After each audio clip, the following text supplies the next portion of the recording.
Vous êtes un journaliste. Je ne pense pas que Ferdinand Kambere ne peut pas reconnaître. Moi je pense aussi vous pouvez avoir. Vous pouvez avoir ça. Monsieur Massounda, vous pouvez avoir ça. Cherche un peu l'élément. Si c'est que monsieur Amis a dit, ce n'est pas le cas du chat de l'UDPS. Si on peut trouver l'élément, je sais que vous pouvez retrouver ça. Donnez-moi un peu l'élément que nous puissions écouter. C'était une émission à la Radio Okapi. Radio Okapi. Alors, si on peut prendre cet élément. Nous félicitons, par exemple, la dernière résolution. Maître Kambere, y a-t-il agression ou pas Est-ce que, il y a une question, Maître Kambere.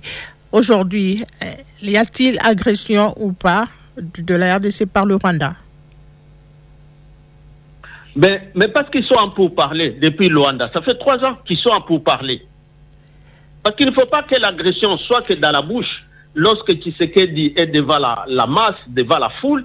Mais lorsqu'ils sont sur la table, ces ministres des Affaires étrangères, ils sont tout le temps sur la table. Donc il n'y a pas agression. Il n'y a pas agression. Pardon? Il n'y a pas agression. Il n'y a jamais, je n'ai jamais vu qu'ils ont fait inscrire ce point-là dans ce sens-là. Merci. Même maintenant, madame, on va vous... lorsque lui-même a appelé à parler, il dit qu'il ne peut pas parler avec les panthères, il veut parler avec Kagame.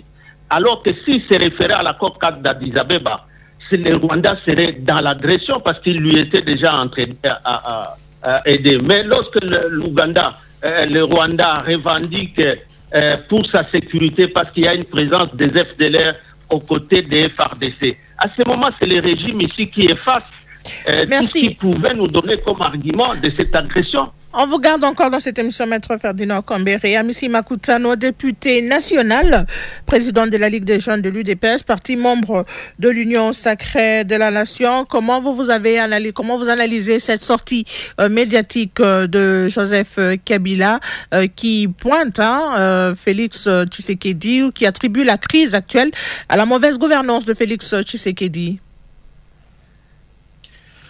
Merci beaucoup, Madame Kéline, de m'avoir posé la question.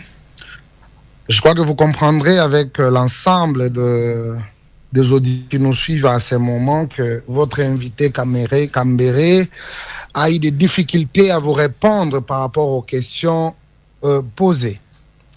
Premièrement, je commence par se dire, quand il dit Félix Tshisekedi voulait gérer seul le pays. Alors, je me pose la question, ceux qui sont au gouvernement, ceux qui sont dans les institutions, sont moins congolais plus que les Kambere et sa suite? C'est une question que je me pose. Dans un pays, nous devons avoir combien de dirigeants? Ou bien nous devons avoir combien de présidents? Honorable Miss, sincèrement, j'ai reçu Ferdinand Kambere plusieurs fois. J'ai l'impression qu'il avait peur de vous, ou bien vous l'avez envoûté? Je préfère m'adresser à la population congolaise. Apparemment, il n'a pas reconnu l'agression. Moi, je ne parle pas en vain. J'étais avec lui. Et la radio Okapi n'est pas n'importe quelle radio. L'émission existe.